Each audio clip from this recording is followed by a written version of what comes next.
All right, so with that, I'll kind of segue into the internet weather report here, and just resurging a little bit of activity here. This is bytes on source port 161 UDP. That's Simple Network Management Protocol. We're looking at the past 180 days of activity, and we are seeing still some what I describe as more frequent usage of SNMP as a reflective denial of service attack mechanism. In this case, we're seeing, attacks that are up around 1.5 or so gigabits per second from time to time. Again, a sort of reinforcement.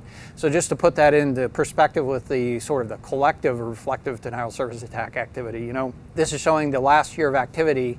I think the good news here, and perhaps at least not inconsistent with the Kaspersky report, is it seems like the attack activity has kind of leveled off a little bit. It doesn't seem to be really growing at the same rate that we've been seeing over the previous year. So that's a positive thing, and hopefully that's the beginning of a trend in the downward direction. But we still see significant attacks here, a significant amount of activity, no gaps in the attack activity. There are attacks going on all the time. And oftentimes, and I think I've mentioned this many times before, it's actually video gamers that have extended the game outside of the video game itself and using basically a commercialized denial of service attack service to be able to do this, which is not a good thing to be doing. Moving on here, scan probes on port 135 TCP. We've been talking about this from time to time. There's still that scanning activity that's taking place on this port. Continues to be Chinese registered addresses from basically a U.S. provider that I think, John, you mentioned before, basically has a not so good reputation. Oh, yes, now I remember, yes. On the, if you were to search for it, you'd find that there are a number of nefarious activities that are associated with that provider. We're looking at 100 days of activity, and actually, interestingly enough, the current activity that we're seeing is relatively low compared to what we've been seeing before, but still a significant amount of probing activity, 150 million probes per hour that we're seeing here. So I would say in a matter of hours, they would have the opportunity to scan the entire internet. So why that persists is a little bit beyond me. Here's an interesting one, scan probes on port 995 TCP. Now, I wasn't particularly familiar with this port, unless you're trying to set up your email access or something like that. But this happens to be POP3 over SSL or TLS. So basically encrypted POP3 service. And I think some ISPs support this. In fact, I think most ISPs support this mode of access nowadays. But they also sometimes support the sort of the legacy mode, which is I think port 110, I think is that right? Yeah, probably 110. One's IMAP and yeah. I always get the IMAP and SMTP mixed up. I may have gotten it mixed up as well, but nevertheless, this is probes from Netherlands. It may in fact be innocuous. It may be just looking to see which ISPs are supporting POP3 or something along those lines. I was going to interject go ahead, there John. are some of these vulnerabilities like Poodle and Heartbleed, although Heartbleed's old, and what was the new one that came out? Ghost. Logjam. Ghost was not Ghost. Ghost Logjam though, but Logjam are vulnerable. I mean, this is SSL, so they're still using the same libraries on the back end there. So there is some potential that they might be scanning to see if there's vulnerable to those various types of new vulnerabilities that have been announced. The other possibility is open email servers that allow you to send as anybody to anybody. That's a possibility as well, which is one of those problems you want to be mindful of. So, and nevertheless, there's a good possibility that this is innocuous activity that we're actually showing here, but nevertheless, you may see that, and if you have an issue with it, identify some message indicating that you're dissatisfied with the activity. Hey, before you jump into this, I just wanted, we're talking about all the reflection activity. And one thing I wanted to kind of just briefly mention is people might wonder, the way reflection works is I'm over here on this network and I'm going to pretend that I'm some IP address. I'm going to spoof the source IP. I'm going to send it up to somebody who's going to reflect the traffic back to that fake source IP that's probably on a totally different network somewhere.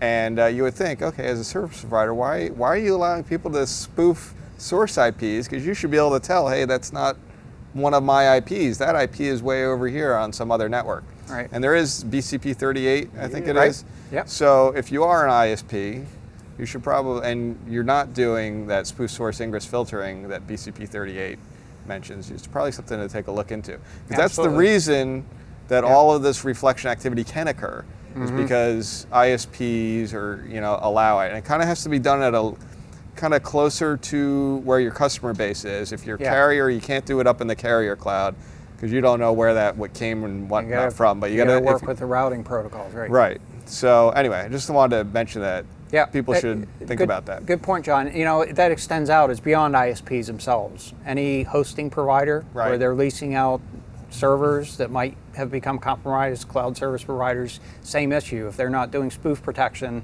it allows those cloud service, a compromised machine and a cloud service provider to spray out those requests out to a number of servers that are on the internet, and then have that reflected.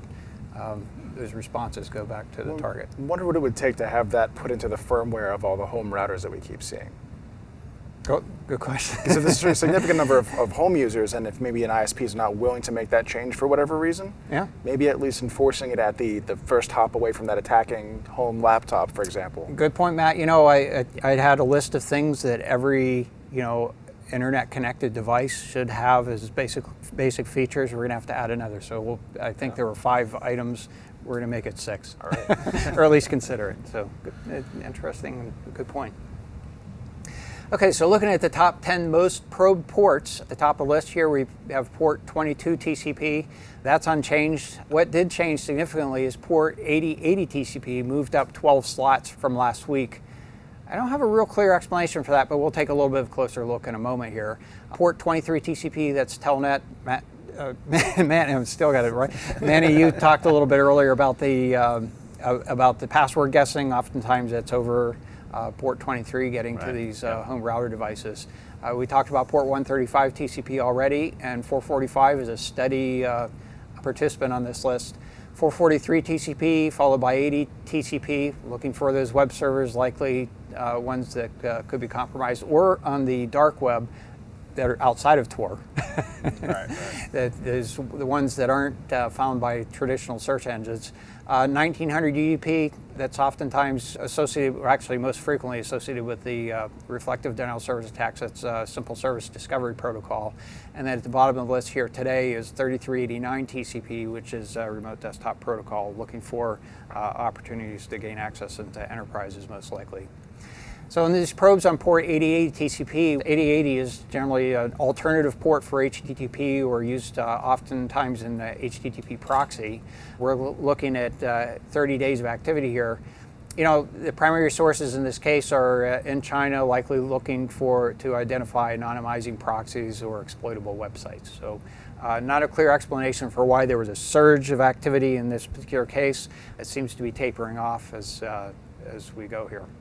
Top 10 most sources doing the probing. There was one big move here. Port 0 UDP snuck onto the list, moving up 14 places from previously. Nevertheless, port 23 at the top of the list. That's these botnets of devices that are looking for other devices to build up on that botnet, followed by port 445 TCP.